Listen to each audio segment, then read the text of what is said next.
On Talking with Dr. Donna, we focus on 4 pillars of health to help build a generational health network to end the cycle of premature death in the Black community. I created Talking with Dr. Donna as a way to educate as many people as possible and give accurate information from a trusted physician. Go to Talking with Dr. Donna and get accurate information. And then share that information with your family and friends. And if you like what you see, like my channel and subscribe. Remember, every Thursday, keep your appointment with Dr. Donna. Hi, welcome. It's Thursday evening, and this is your appointment with your doctor. This is Talking with Dr. Donna. I am Dr. Donna White Carey. Thank you so much for joining us tonight. Tonight we have a very special guest. We are talking with Dr. Carey Kelly, who is an obstetric gynecologist here in the Oakland Bay area. And we're going to talk about some lady stuff. It's Women's History Month, so we're going to have a little women's stuff tonight. We are talking about the joy and the pain of the uterus. For all of those ladies out there who are watching who has a uterus, I know you know what I mean. The joy and the pain. So I'm excited and can't wait to have Dr. Carey Kelly join us. But first, I want to thank you again for joining, and I want to talk about the purpose of Talking with Dr. Donna. As you know, if you've been on my show before, you've heard me talk about my focus of building generational health. And what does that mean? That means looking at our community and paying attention to our emotional and mental health, our spiritual health, our environmental health, and our physical health, because all of these pillars of health impact our physical health. And that impacts the health that we pass along from generation to generation. And I want that health of generation to generation to be better each generation, healthier, happier, in less health disparities from generation to generation. We're going to talk a little bit about coronavirus tonight too. So first, let's do some updates on coronavirus, because as you know, there's been a lot of things in the news, a lot of things happening still with this pandemic. Here we are a year later, and we are still dealing with this pandemic. It has not left us completely, although thankfully, it seems like we are starting to see a decrease in our numbers. But we know that we still need to be vigilant. So I want to first put up this slide with our cases and our deaths. So as you can see, we are still having people test positive for coronavirus. Over 1,000 deaths in Alameda County. I want you to pay attention to the two lines that I ask you to pay attention to every week that I show this slide, and that is who, in terms of our age demographic, has the highest number of cases. That hasn't changed. The 18 to 40-year-olds continue to have the highest number of cases in our county.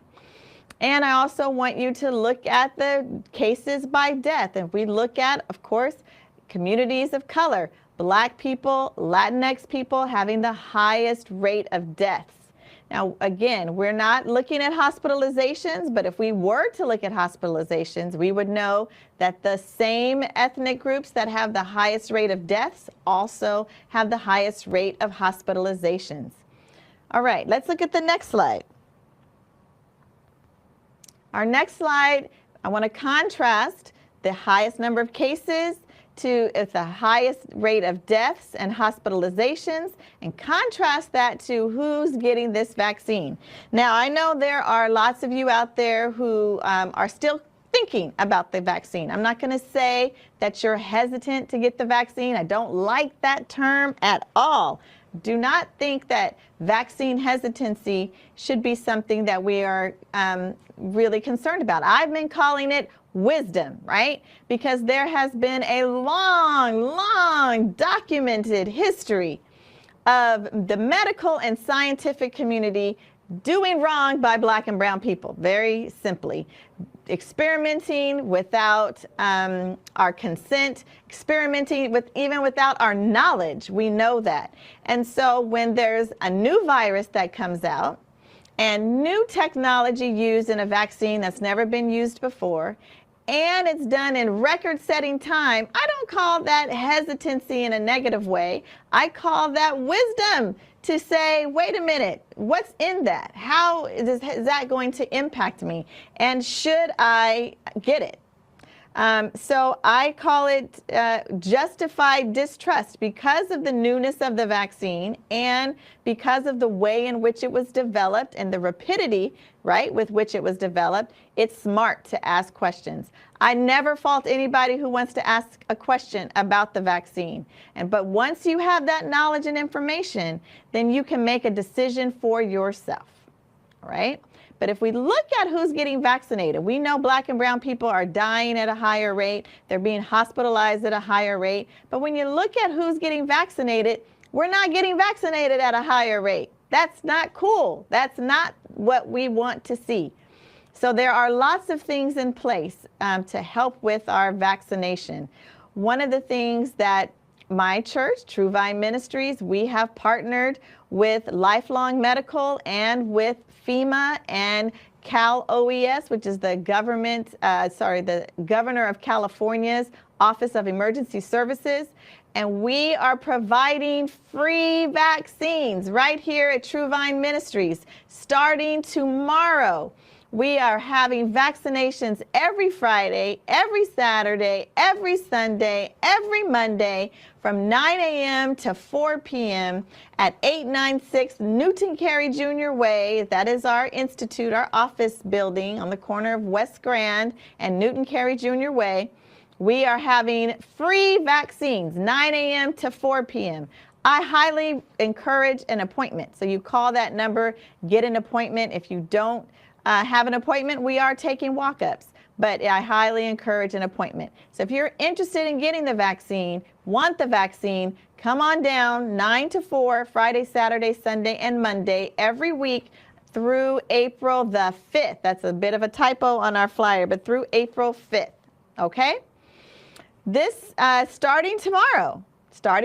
Last weekend at our immunization site, we had Pfizer vaccine, but starting tomorrow, we are going to have the Johnson & Johnson vaccine.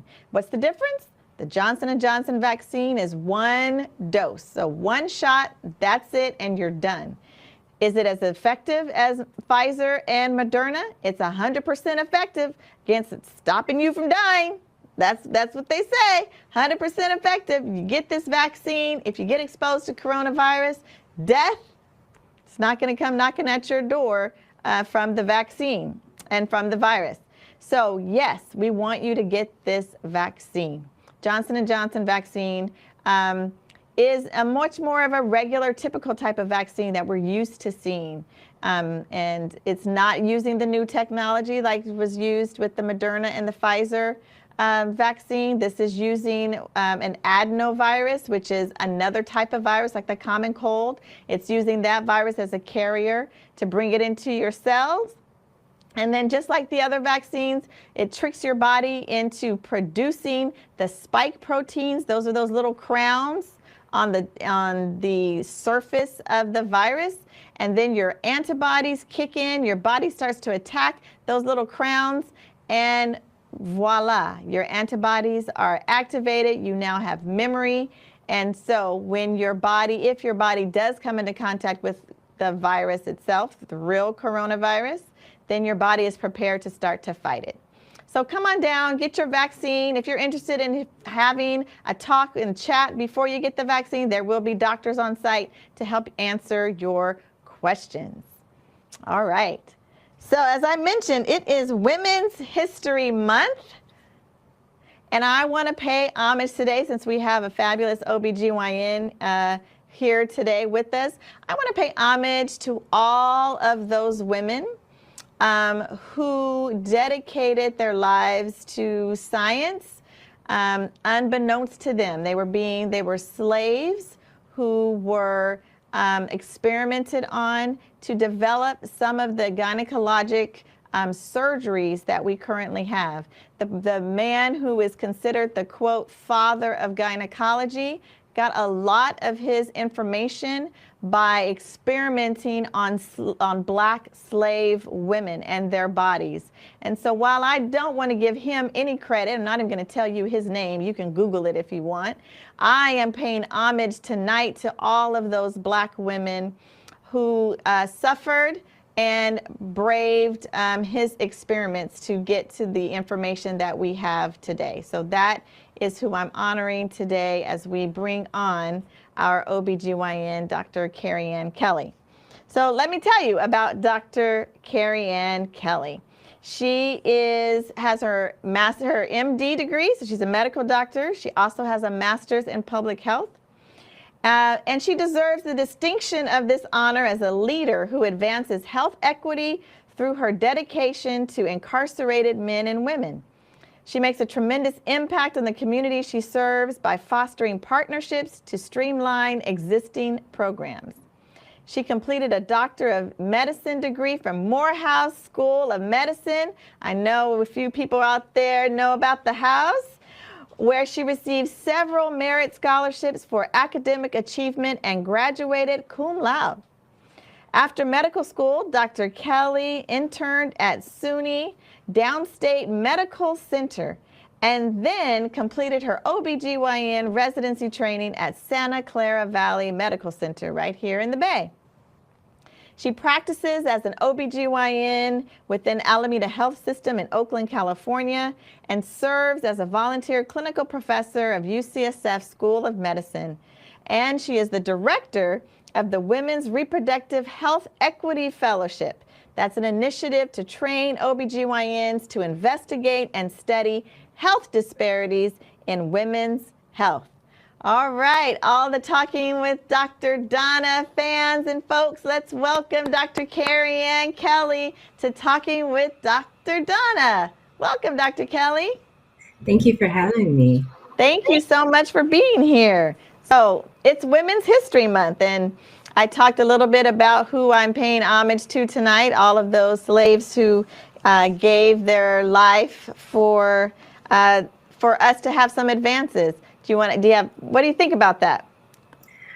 Well, it's an unfortunate truth in women's history, and I am always honored, and since I was 12 years old, I've wanted to be an OBGYN. So I am, it's a humbling experience. I am a feminist, I'm an advocate, and I'm happy to be here, and let's celebrate. Yes.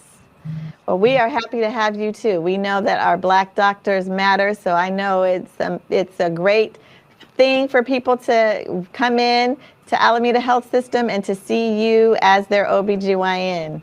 So let's talk about the joy and pain of the uterus.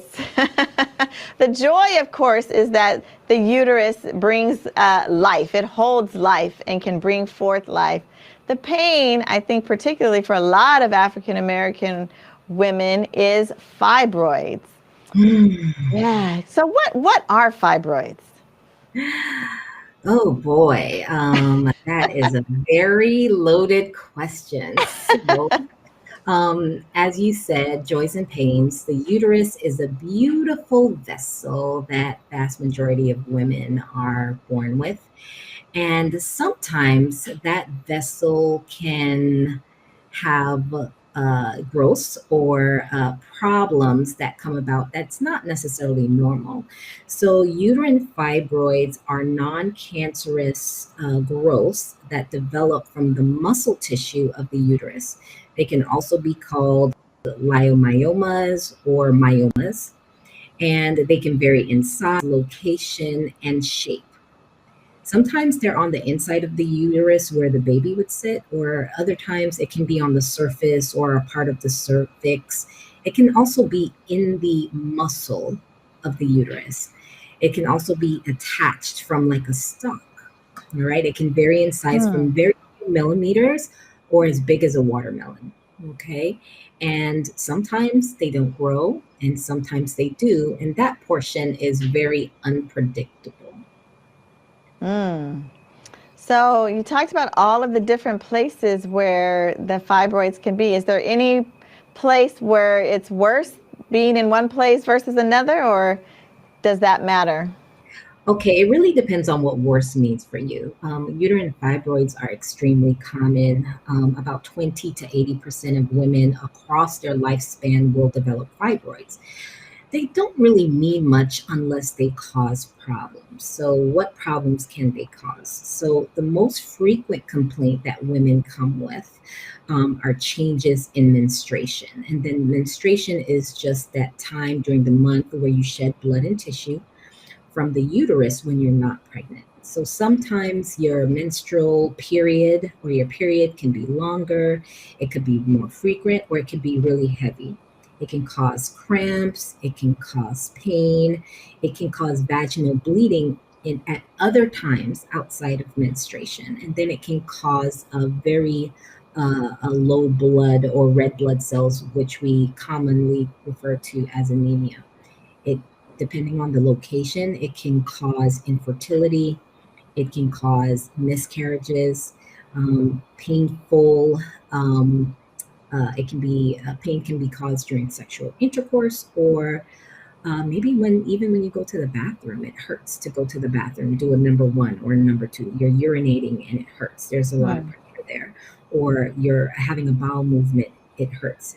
There's a lot of pressure there. So it really depends on the location of the fibroid, the size of the fibroid, and if it causes problems. Sometimes it doesn't. We find fibroids because we were looking for something else and it just kind of popped up on that CT scan you had because you had abdominal pain, but really you have liver problems, or it popped up on the ultrasound during pregnancy when you were just trying to look at the baby. But unless it's causing symptoms, problems for you, it's interrupting your daily activities of living, then uterine fibroids typically is not something that you worry about. All right. So you said like 20 to 80% of women can get fibroids in their lifespan. It seems like though, like African American women, we have like almost everyone I know will say they have fibroids, or it seems like it's so common in our community. Is that just the people I know, or is that a fact that African American women have more fibroids or tend to have fibroids? And if so, why? What is that about? You know, Donna, sometimes it's just hard being Black. It's just one of those things that we Yes, know. yes, we know. So yeah, it is true that fibroids in general are very common, and it's mostly common in women in their most fertile years. So like usually late 20s, 30s to 40s, but it really can occur at any age. And we know that fibroids occur more often in African American women than in white women. Genetics. It's multifactorial, but genetics. So if your mother or your sister or your grandmother had this history of fibroids that were problematic for them, then you're probably predisposed to having that history as well. But again, it's not 100%. You may not. It's just something to keep in mind during your cycles, and then if any problems arise. All right. What do you do with fibroids?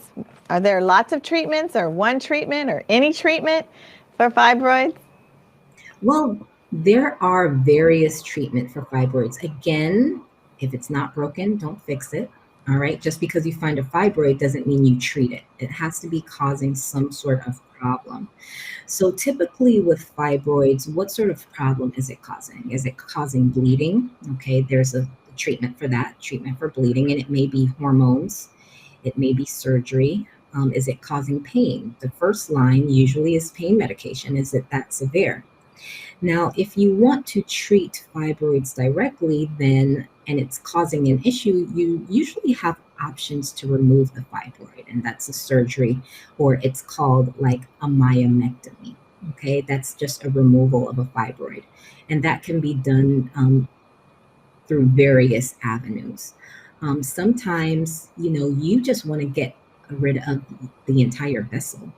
You don't even want to have the possibility of having fibroids. So then you remove the uterus. That's what a surgeon would do. And that's called a hysterectomy. Okay.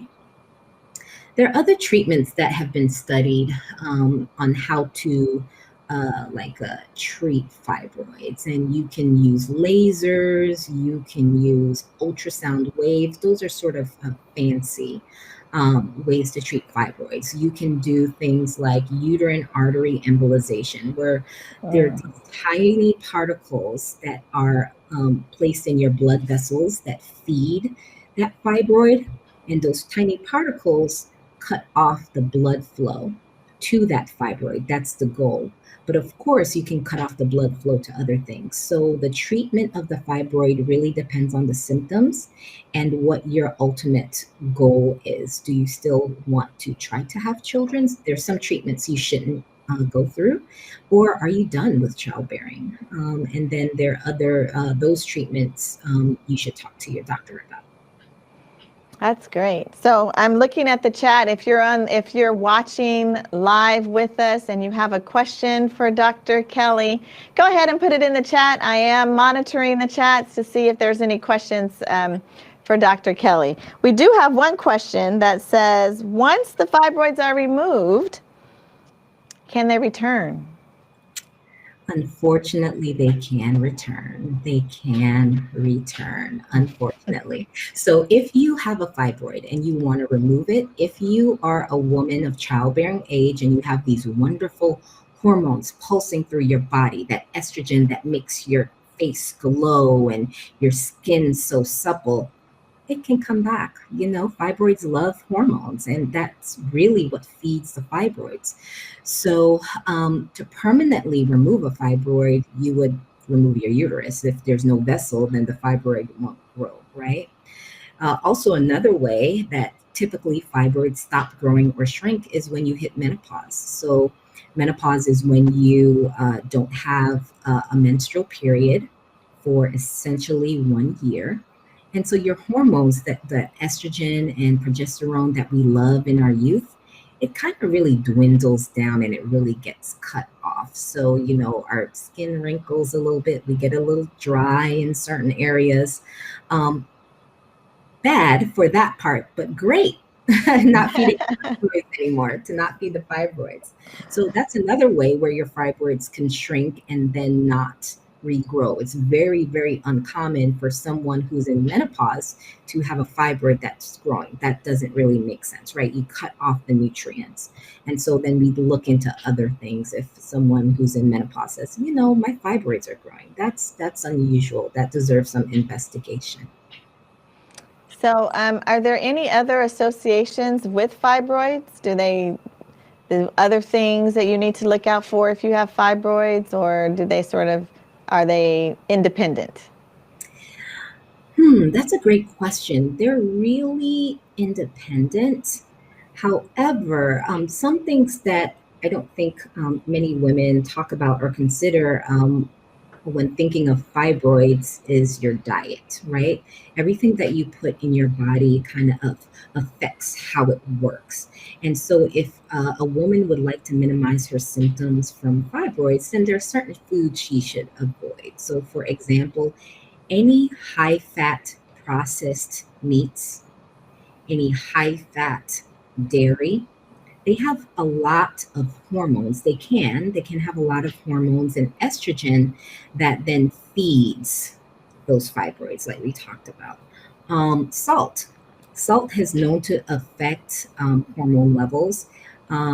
Effects of your diet, of an unhealthy diet on your liver. And your liver is the organ that is most responsible in clearing all the toxins out of your body, and it helps to balance your hormones. So for someone who, drinks a lot of alcohol or ingests substances that can affect their liver, that can also affect the hormone level. And so diet is very important if you're looking for natural ways to, decrease symptoms from your fibroids. Then that's a very healthy and natural way to decrease the symptoms of your fibroids. Also, I want women to think of like refined carbohydrates can change and alter your estrogen levels. So things like pasta, white bread, white rice, cakes, cookies, all the things Oh, you're killing me. that we love to eat, in moderation. But if you're having issues with fibroids, then it's probably in your best interest to cut those things out. Eat green leafy vegetables. Eat unprocessed meats, things very, very low in fat. All of those things can be helpful in reducing the symptoms from your fibroids. Do they do any, I know you said they reduce the symptoms of the fibroids, but they don't actually take away the fibroids, or do they impact the fibroids at all? Or is it more the symptoms of the fibroids? Well, once you change the hormone levels, if the hormones aren't available in abundance, then it can't feed the fibroid. So there's always a possibility that, you decrease your estrogen, just like the natural way to decrease your estrogen, or the way that your estrogen decreases is through aging, right? Menopause. So then your fibroids shrink. Most of the time, that is exactly what happens. And so any food that alters your estrogen in your body can then serve as fuel, right? It's the estrogen against the fuel to feed these fibroids, but it doesn't decrease it directly in that way. So there's not a food that you can eat and say, oh, my fibroids are going to shrink. No, that's not going to happen. It's an overall effect of the hormones in your body, and that's what will affect your fibroids. Now, there are medications that we use as gynecologists for patients who want to shrink their fibroids in preparation for surgery. Okay. You may have heard of like Lupron. It's a common medication that we often use to shrink a huge fibroid. Like imagine someone who's pregnant at 38 weeks, it can get that big, right? And so to have a hysterectomy, let's say this woman is finished with childbearing and they're like, just take this vessel out. I don't want this ever to regrow. Then most gynecologists would use a medication that would cut off your hormones. The problem with that is, if anybody has gone through menopause on this feed, is that sometimes that's not a pleasant experience. You can get night sweats, hot flashes. You just feel really, really crummy. And so because this medication is cutting off your hormones, you can get that side effect. But it does shrink that fibroid pretty small. So then we can take it out through surgery, through tiny little holes that we put in your abdomen, and then, remove that vessel because it's connected to your vagina, and we just close that up, and that's that. Wow. Does weight have anything to do with fibroids? Your weight? Absolutely. So remember I talked about diet, all those good things we love to eat usually add to our fat, right? And so our fat cells sometimes convert that fat into estrogen. So being very overweight or very obese at the baseline compared to someone who's not, you have higher amounts of estrogen roaming around in your body, okay? It's an esterification process that happens in these fat cells. And so for obese women, it's not uncommon to have a lot of fibroids. And so that's why your healthier diet is very important, keeping your weight down to a normal weight. And when I say normal weight, body mass index, that we think is a normal between 18.5 and 24.5.9. So weight is important, diet is important, genetics we can't change. We can just help to combat the things that we can change that are modifiable. Can you still have children if you have fibroids? Location, location, location. So it all depends on the location. So I want you to think of your your uterus as a vase. All right. Inside that vase is where that baby is going to sit. If you have fibroids or any growths there, it can really potentially affect your ability to not ovulate or not have that egg fertilized, but that once that egg is fertilized, to implant inside that vessel. that fibroid can disrupt that. A polyp, which is a overgrowth of tissue, not muscle tissue, can also affect that.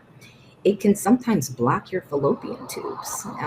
Okay, so your fallopian tubes connects to your uterus. It's really hard for that fertilized egg to get to your uterus to implant if it's blocked. So location is the most important thing when you're talking about fibroids. Location, location, location. So it can result in infertility and an inability to become pregnant, or it can also result in miscarriages, meaning that you did get pregnant, it did implant, but you were not, your body was not, your uterus was not able to hold on to that pregnancy. And because fertilized egg that turns into your embryo needs to connect to the inside of that vessel and get fed with nutrients, right? And so if that connection is disrupted, then it results in a miscarriage. When we're talking about fibroids, there are a lot of things that can result in a miscarriage, but that's a way that a fibroid or a growth inside the lining of the uterus can affect fertility and result in miscarriages. Okay, well, I heard that all hope was not lost, that even if you do have fibroids, that you can still carry a child, just depends on the location of those fibroids. Yes. If those fibroids are if you get pregnant and those fibroids, the baby grows and those fibroids get in the way, like, what do you do in that case with your pregnant mom with fibroids? Well, if you're a praying person, you can pray about that. Yes. Once that pregnancy starts growing, there's nothing that we can really do that will not potentially disrupt that pregnancy. So it's just, being hopeful that that baby is able to grow despite that fibroid being there. But ideally, if you know a fibroid is inside of that vessel, as I mentioned, and it may affect fertility, your doctor may advise you to maybe remove that and then try to get pregnant immediately. Your chances increase of, first of all, that fibroid likely not growing back that quickly. And then if it does grow back, not in the time frame that, that a small fetus would grow, right? And so that might be an option for a woman who they have fibroids in that vessel. Just remove it and try to get pregnant. All right. Thank you, Dr. Kelly. The joys and pains of uterus. I think it's beautiful for us to be women, to be able to have the opportunity to bring life in. And that's the joy of having the uterus. But definitely there are some issues that come with having a uterus, fibroids being one of them. Any last words or comments that you have to say about the joys and pain of our uterus? Well, our uterus is our friend. Sometimes it can be our enemy. But just know that if you do have problems with your uterus, bleeding, pain, you're not alone. Don't feel as though you're abnormal in any way. Unfortunately, it's just one of those challenges and trials and tribulations of being a woman and having those organs. And you can get help. And if you do not like the advice that your doctor is giving you, you can always get a second opinion. So remember that doctor-patient relationship, it goes both ways. So you should feel comfortable in talking to your doctor, having that wisdom, doing your research.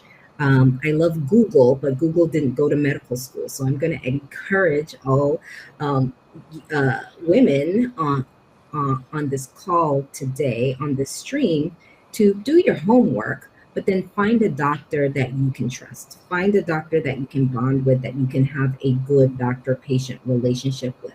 If that doesn't work out, you can get a second opinion and a third opinion.